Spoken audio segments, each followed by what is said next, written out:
Hello dear student, welcome back to my channel Jai Harish physics classes. बच्चों, आज के lecture में हमें देखना है acoustics. Acoustics is the branch of physics which deals with the study of generation, transmission and reception of sound. देखो, ये acoustics physics की एक ब्रांच है जिसमें हम क्या स्टडी करते हैं, साउंड का जनरेशन कैसे होता है, प्रोडक्शन कैसा होता है, एक जगह से दूसरी जगह साउंड कैसे ट्रैवल होता है, और उसके बाद में अगर रिसीवर उस साउंड को रिसीव करेगा, सुनेगा, तो उसका मैकेनिज्म क्या है, यह सब हम इस ब्रांच के अंडर स्टडी करते हैं। इसमें स्पेशल आर्किटेक्चरल अकॉस्टिक जो है बच्चों, इसके बारे में सबई नाम के साइंटिस्ट थे, उन्होंने स्टडी किया है। बच्चों, इस साइंटिस्ट ने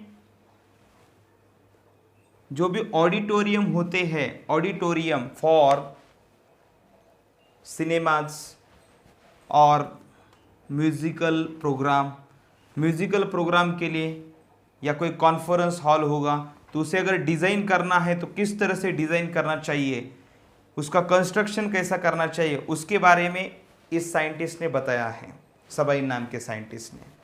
मतलब जब साउंड प्रोड्यूस होता है, अगर इस हॉल में यहाँ से साउंड का सोर्स है, समझो यहाँ पे साउंड का सोर्स है, तो ये अगर यहाँ से साउंड जनरेट होगा तो ये साउंड किस तरह से एक इस जगह से सभी जितने भी ऑडियंस यहाँ पे बैठी है इस हॉल में, उन सबके पास equally with loudness and proper quality कैसे पहुँच सकता है। जो भी साउंड जनरेट हो रहा है वो सभी ऑडियंस के पास अच्छे क्वालिटी से कैसे जा सकता है, उसके लिए रिफ्लेक्शन कैसा होना चाहिए, उसके बाद में ट्रांसमिशन कैसा होना चाहिए, ये सब कुछ स्टडी किया है इस साइंटिस्ट ने, WC सबई नाम के साइंटिस्ट ने। ओके, और इसके हिसाब से अगर हमने हॉल डिज़ाइन नहीं किया, या जो भी ऑडिटोरियम है इसके हिसाब से अगर डिज़ाइन नहीं किया, तो जो भी लिसनर यहाँ पे बैठे हैं अंदर, जो भी ऑडियंस इस हॉल में बैठी है, वो प्रॉपरली साउंड को सुन नहीं पाएंगे। जो भी साउंड की क्वालिटी यहाँ से जनरेट हो रही है, अगर ये सोर्स है, इस सोर्स से अगर साउंड जनरेट हो रहा है तो ये यहाँ से जो जनरेट हो रहा है वो साउंड प्रॉपरली इस ऑडियंस तक नहीं पहुँच सकता, अगर हमने आर्किटेक्चरल अकॉस्टिक को फॉलो नहीं किया तो। मतलब हमें अगर प्रॉपरली साउंड क्वालिटी मेंटेन करना है ऑडिटोरियम में, चाहे वो म्यूजिकल प्रोग्राम के लिए हो, या चाहे वो थिएटर हो, या कॉन्फ्रेंस हॉल हो, जो भी होगा, या ब्रॉडकास्टिंग का स्टेशन हो, उसमें हमें ये सब कुछ मेंटेन करना पड़ेगा। आर्किटेक्चरल अकॉस्टिक का जो भी मतलब रूल्स है, जो भी थियरी है, वो सब फॉलो करके ही हमें ऑडिटोरियम बनाना पड़ेगा। ओके, अभी हमें देखना है फैक्टर्स अफेक्टिंग द अकॉस्टिक्स। देखो, अकॉस्टिक्स मतलब ऑडिटोरियम को जब हम डिज़ाइन करते हैं तो उस वक्त हमें किन फैक्टर को कंसीडर करके इसे डिज़ाइन करना पड़ता है, वो फैक्टर्स हम देखते हैं। उस फैक्टर्स में फर्स्ट है लाउडनेस। आप मुझे बताइए, लाउडनेस मतलब इंटेंसिटी लेवल। अगर इंटेंसिटी लेवल अगर प्रॉपर नहीं होगी तो क्या प्रॉब्लम हो सकता है। देखो, अगर यहाँ पे अगर पर्सन है, समझो यहाँ पे नज़दीक का पर्सन है, यहाँ पे सोर्स है, अगर इससे ज़्यादा सुनाई देगा और इससे अगर कम सुनाई देगा तो ये क्या है, इस पूरे ऑडिटोरियम में इंटेंसिटी की जो लेवल है वो कांस्टेंट नहीं है। मतलब हमें क्या करना पड़ेगा, इंटेंसिटी की लेवल पूरे ऑडिटोरियम में कांस्टेंट सेम रखनी है, और साथ में दूसरी बात यह है उसकी इंटेंसिटी लेवल प्रॉपर होनी चाहिए, सुनने के लायक होनी चाहिए। ओके, अब ये करने के लिए क्या क्या किया जाता है। देखो, लाउडनेस के लिए सबसे इंपॉर्टेंट है ये जो सोर्स जनरेट होता है, यहाँ से सोर्स जनरेट होता है, तब सोर्स यहाँ से रिफ्लेक्ट किया जाता है, और ये जो सरफेस होता है सामने का, साउंड के सोर्स के सामने का, इसे थोड़ा सा पैराबोलिक रखते हैं। यहाँ पे नहीं दिखाया मैंने आपको क्रॉस सेक्शन में, लेकिन ये अगर सरफेस जहाँ से साउंड रिफ्लेक्ट हो रहा है, इसे थोड़ा सा पैराबोलिक रखने का एडवांटेज क्या है, इसे अगर पैराबोलिक रखेंगे तो यहाँ से साउंड जनरेट होकर ऐसा रिफ्लेक्ट होके जाता है। देखो, यहाँ से ऐसा इंसिडेंट हो जाएगा, यहाँ से रिफ्लेक्ट हो जाएगा, तो क्या हो जाएगा, उसकी वजह से ऐसा बहुत सारे मतलब साउंड के जो वेव्स हैं इस तरह से रिफ्लेक्ट होके जाएंगे। मतलब यहाँ से अगर रिफ्लेक्ट हो गया, देखो स्ट्रेट जा रहा है ना, तो स्ट्रेट जाएगा मतलब यूनिफॉर्मली सभी डायरेक्शन में जाएगा, देखो इक्वली सभी डायरेक्शन में ट्रांसमिट होगा। ओके, ऐसा अगर सरफेस मतलब ये सामने का सरफेस, सोर्स के सामने का सरफेस जिससे साउंड रिफ्लेक्ट हो जाएगा, उस सरफेस को हम थोड़ा सा पैराबोलिक रखते हैं, जिसकी वजह से साउंड क्या होता है, रिफ्लेक्ट होके पूरा का पूरा साउंड इस तरह से ट्रांसमिट होता है ऑडिटोरियम में, ताकि जो भी पूरी ऑडियंस है सबको इक्वल इंटेंसिटी का साउंड सुनाई देता है। ओके, तो ये लाउडनेस के लिए बहुत इंपॉर्टेंट फैक्टर है। लाउडनेस के लिए सिर्फ ये सरफेस कर्व नहीं रखते, इवन ये जो सरफेस है ऊपर का, देखो ये जिसे हम कहेंगे सीलिंग, जो top most surface of the auditorium है, उसे भी कर्व रखते हैं। क्यों कर्व रखेंगे तो क्या हो जाएगा, यहाँ से अगर साउंड इसके ऊपर जाके ऐसा इंसिडेंट होगा तो क्या हो सकता है, देखो अगर ऊपर का टॉप मोस्ट सरफेस अगर कर्व रखेंगे तो क्या होता है, यहाँ से जो भी साउंड जाएगा ऐसा तो रिफ्लेक्ट होके ऐसा ठीक ठाक जाना चाहिए नीचे, ये होना चाहिए। इसीलिए क्या होता है कि इसका टॉप मोस्ट लेयर जो होता है ऑडिटोरियम का, जो भी ऑडिटोरियम होगा या थिएटर होगा, उसका टॉप मोस्ट लेयर जो होता है उसे इस तरह से कर्व रखा जाता है। और सिर्फ टॉप मोस्ट लेयर नहीं बच्चों, देखो ये फ्रंट ऐसा होता है, टॉप मोस्ट लेयर ऐसा होता है, इवन ये जो वॉल्स होती है वो भी ऐसे पैराबोलिक होती है, थोड़ी सी पैराबोलिक, मतलब स्ट्रेट नहीं होते, पैराबोलिक थोड़ी सी ऐसे बेंड होती है, ऐसे पैराबोलिक। तो ये सब कुछ फैक्टर्स ध्यान में रखने ही पड़ेंगे। ओके, लाउडनेस में ये आपको ध्यान में रखना पड़ेगा। लाउडनेस अच्छा रहने के लिए पूरे ऑडिटोरियम में सभी ऑडियंस को इक्वल साउंड सुनाई देने के लिए, इक्वल इंटेंसिटी और अच्छे इंटेंसिटी का साउंड सुनाई देने के लिए टॉप मोस्ट जो सीलिंग है उसे भी कर्व रखना पड़ेगा। उसके बाद में जो फ्रंट है जिससे साउंड रिफ्लेक्ट हो रहा है वो भी पैराबोलिक रखना पड़ेगा, वॉल्स को भी वैसे ही कर्व नेचर रखना पड़ेगा, तभी जाके साउंड की इंटेंसिटी पूरे ऑडिटोरियम में अच्छी रहेगी। ओके, तो फर्स्ट फैक्टर है लाउडनेस। तो समझ में आ गया लाउडनेस में हमें क्या क्या करना है। ओके, अब हमें देखना है next factor that affect the acoustics of a building. देखो बच्चों, किसी ऑडिटोरियम में अगर आपने बहुत बार ऑब्जर्व किया होगा, मतलब किसी हॉल में या कहीं पे जब हम बात करते हैं तो वो क्या होता है, प्रोलोंगेशन। प्रोलोंगेशन मतलब क्या होता है, वो गूंजती रहती है आवाज़। जैसे मैं आपको बताता हूँ, रिवर्बरेशन यानी क्या होता है, परसिस्टेंस और prolongation of sound in auditorium. देखो मतलब जो बात मैं कुछ कह चुका हूँ वो क्या रहना, गूंजते रहना। परसिस्टेंस मतलब वो घूमती रहना, मतलब वही आवाज़ अगर गूंजती रहेगी तो उसे कहते हैं रिवर्बरेशन। आपको ये ज़्यादा समझेगा, अब मैं थोड़ा सा आपसे बात करता हूँ, लेकिन अभी मतलब मैं कैमरा का जो माइक वो निकाल के बात करता हूँ तब आपको समझ में आएगा कि किस तरह से यहाँ पे प्रोलोंगेशन ऑफ साउंड होता है, दैट इज रिवर्बरेशन। ओके, देखो तो बच्चों अभी जो मेरी आवाज आ रही है आपके पास, इसमें क्या हो रहा है, मतलब प्रोलोंगेशन हो रहा है। जो साउंड है मैं बात कर रहा हूं लेकिन वो गूंजती रह रही है, उसकी वजह से आपको क्लियर वॉइस नहीं आ रहा है। तो ये किसी ऑडिटोरियम में नहीं होना चाहिए। मतलब क्या होता है कि जो मैं बोल रहा हूँ वो गूंजता रहता है यहाँ वहां से। मतलब क्या होता है, एक मेरी डायरेक्ट मुझसे जो साउंड आपको सुनाई दे रहा है वो, और जो यहाँ से अलग अलग वॉल्स के ऊपर रिफ्लेक्ट होकर आपकी तरफ आ रहा है वो साउंड, दोनों साउंड की वजह से क्या होता है, मतलब एक ओरिजिनल साउंड एंड एक रिफ्लेक्टेड साउंड। तो वो जो रिफ्लेक्टेड साउंड सुनाई देता है उसकी भी इंटेंसिटी क्या होती है बच्चों, मतलब डिक्रीज होती रहती है, लेकिन वो गूंजता रहता है, तो उसे कहते हैं रिवर्बरेशन। तो आपको ये जो अभी आवाज सुन रहे हो आप, ये रिवर्बरेशन से सुन रहे हो।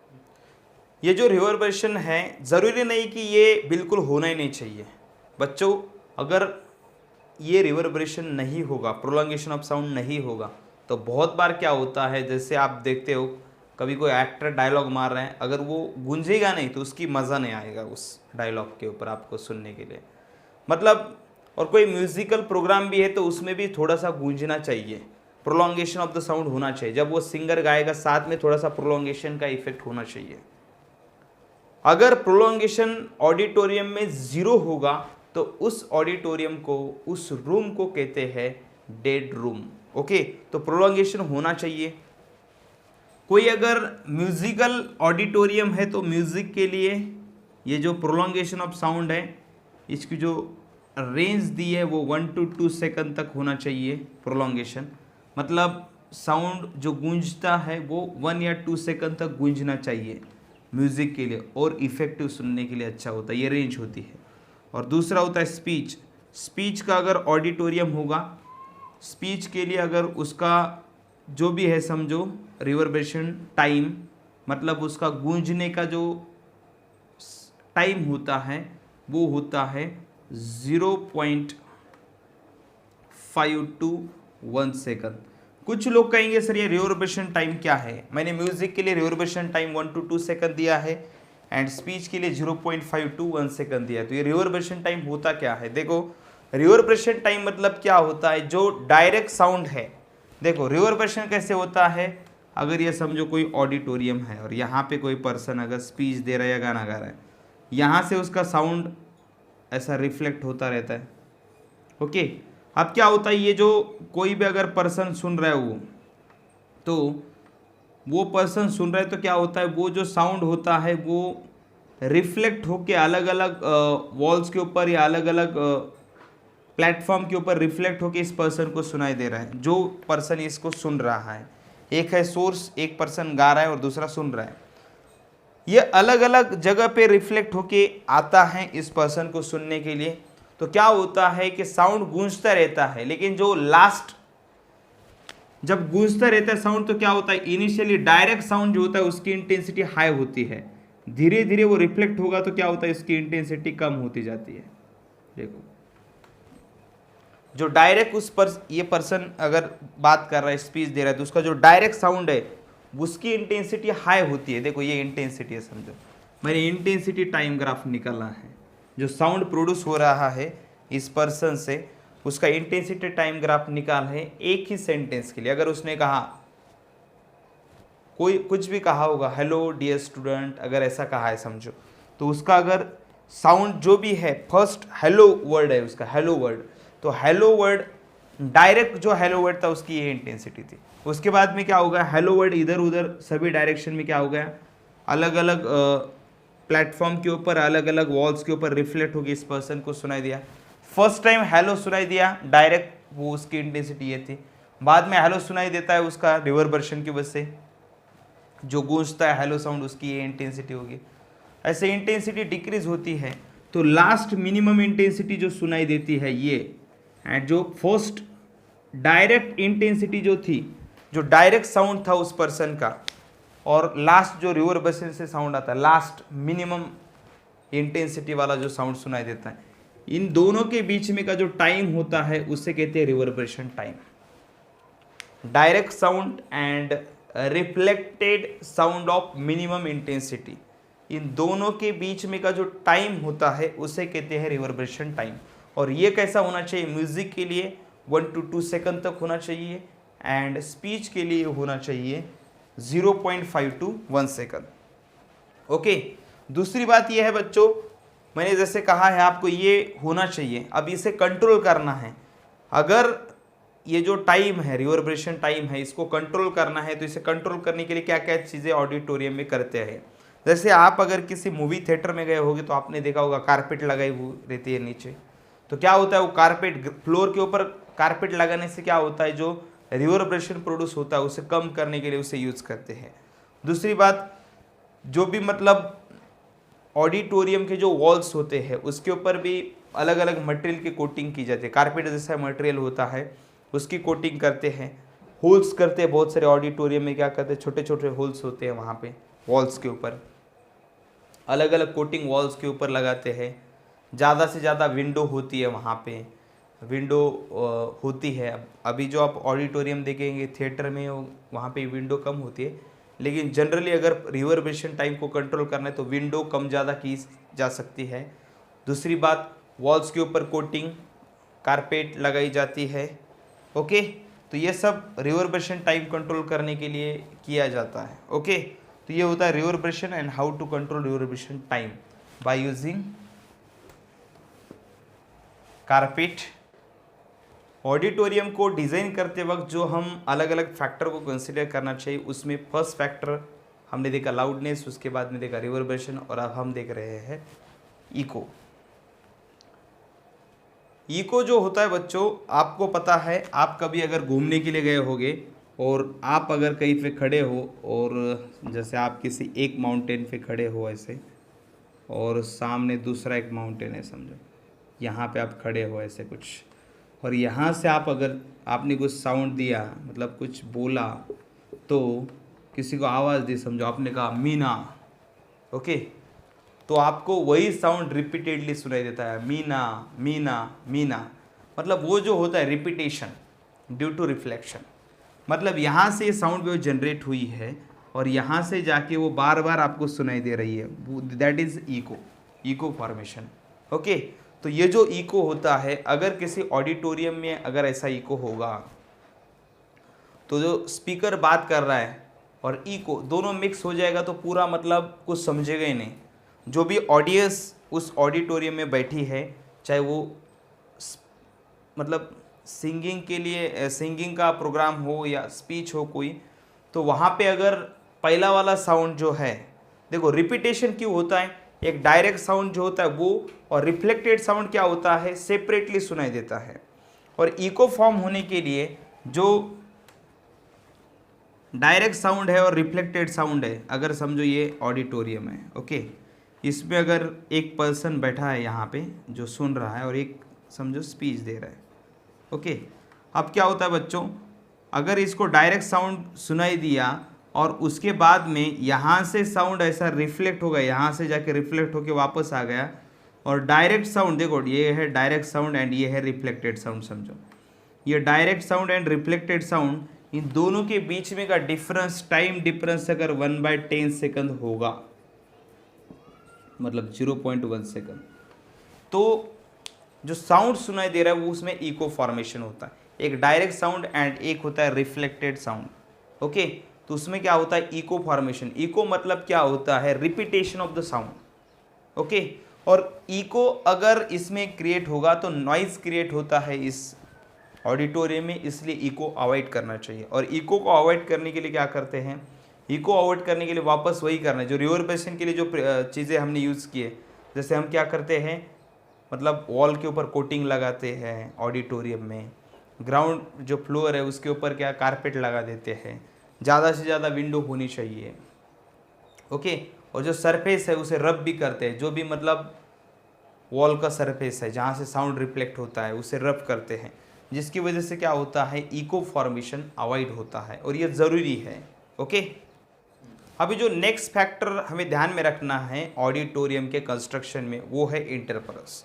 अगर ऑडिटोरियम में मतलब जो साउंड प्रोड्यूस हो रहा है, यहाँ से देखो, यहाँ से जो भी साउंड प्रोड्यूस हो रहा है, ये पर्सन को स्पीच दे रहा है समझो, और यहाँ से अगर साउंड प्रोड्यूस होगा, ये यहाँ पे जाके रिफ्लेक्ट होके नीचे आएगा, और यहाँ से एक डायरेक्ट साउंड आएगा समझो, यहाँ पे ये पर्सन सुन रहा है।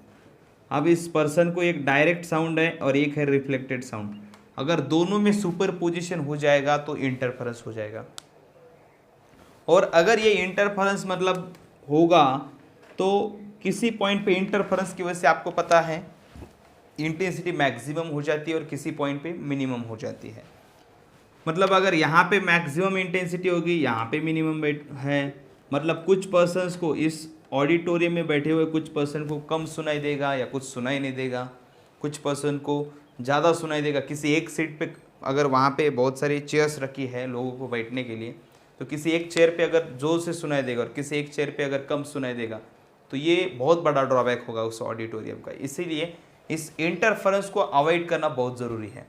तो इंटरफेरेंस को अवॉइड करने के लिए ज़्यादा से ज़्यादा हमें एक ही काम करना पड़ेगा, ये जो भी सीलिंग हो या वॉल्स हो, ये पूरे एब्सॉर्प्टिव मटेरियल के ही बनाने पड़ेंगे। मतलब जो भी यहाँ से जो साउंड जा रहा है वो ज़्यादा से ज़्यादा एब्सॉर्ब हो जाए, यहाँ पे ज़्यादा से ज़्यादा एब्सॉर्ब हो जाए, कम से कम रिफ्लेक्ट हो जाए, बस ज़्यादा से ज़्यादा एब्सॉर्ब होना चाहिए। वॉल्स हो या सीलिंग हो या फ्लोर हो, उसके ऊपर एक ऐसा मटेरियल लगाएंगे जो ज़्यादा से ज़्यादा साउंड एब्सॉर्ब करेगा, रिफ्लेक्ट कम करेगा, क्योंकि अगर रिफ्लेक्ट कम करेगा तो इंटरफेरेंस के चांसेस कम हो जाएंगे, ओके। तो ये ज़रूरी है। और सरफेस को रब भी कर देते हैं हम लोग, ये जो सीलिंग हो या वॉल्स हो उनके सरफेस रब करेंगे।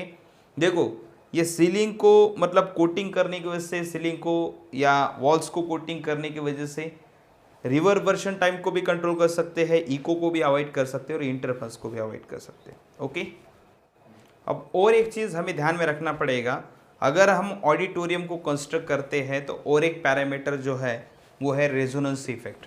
रेजोनेंस इफेक्ट अवॉइड करना चाहिए। अब रेजोनेंस इफेक्ट क्या होता है, देखो अगर ये पर्सन कोई बात करेगा और उसका जो भी साउंड प्रोड्यूस होगा, अगर ये बात करेगा या अगर बहुत बार ऐसा होगा कोई सिंगिंग का प्रोग्राम है, डीजे लगा दिया अंदर ऑडिटोरियम के अंदर, और डीजे बजने की वजह से क्या हो रहा है, वो डीजे का जो साउंड प्रोड्यूस हो रहा है उसकी वजह से अगर ऑडिटोरियम जो है बच्चों, ऑडिटोरियम में क्या हो रहा है, एयर कॉलम का वाइब्रेशन हो रहा है। एयर कॉलम में क्या हो रहा है, कॉम्प्रेशन रेयरफैक्शन, कॉम्प्रेशन रेयरफैक्शन। तो अंदर की एयर कॉलम जो है, ऑडिटोरियम पूरा बंद है और उसके अंदर का जो एयर कॉलम है अगर वो वाइब्रेट हो जाएगा, और एयर कॉलम के वाइब्रेशन की जो फ्रीक्वेंसी है इस सीलिंग की, ये जो सीलिंग है ऊपर का, इसके नेचुरल फ्रीक्वेंसी के साथ में अगर मैच किया तो क्या हो जाएगा, मतलब एयर कॉलम की वाइब्रेशन की फ्रीक्वेंसी ऐसी होगी और सीलिंग ऐसा वाइब्रेट होगा। अगर सीलिंग का वाइब्रेशन अगर नेचुरल फ्रीक्वेंसी के साथ में मैच होता है तो रेजोनेंस होता है। रेजोनेंस मतलब एयर कॉलम जो अंदर वाइब्रेट हो रहा है, एयर उस ऑडिटोरियम के अंदर जो एयर वाइब्रेट हो रही है उसकी फ्रीक्वेंसी एंड जो ऑडिटोरियम का जो सीलिंग है उसकी फ्रीक्वेंसी अगर मैच हो गई तो वो जो सीलिंग है वो नीचे गिर जाता है बच्चों। ओके, सबाइन लॉ क्या है, देखो time of reverberation T is equal to K V divide by alpha into S. इसमें K एक कांस्टेंट है, ध्यान में रखना, K is constant for that auditorium. Okay, V is volume of auditorium, volume of auditorium.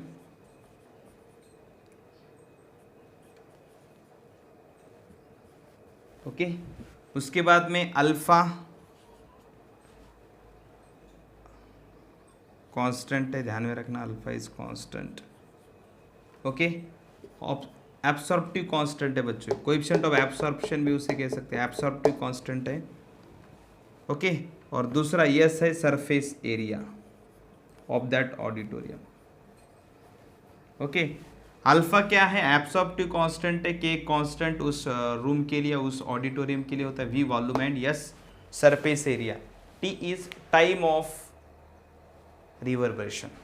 Time of reverberation count करने के लिए Sabine नाम के साइंटिस्ट ने ये लॉ दिया है। तो ये कुछ कंसेप्ट हमने देखे हैं अकॉस्टिक के बारे में, हमें ज़्यादा डिटेल में अकॉस्टिक नहीं है, ये सब कुछ आप ध्यान में रखो। ओके।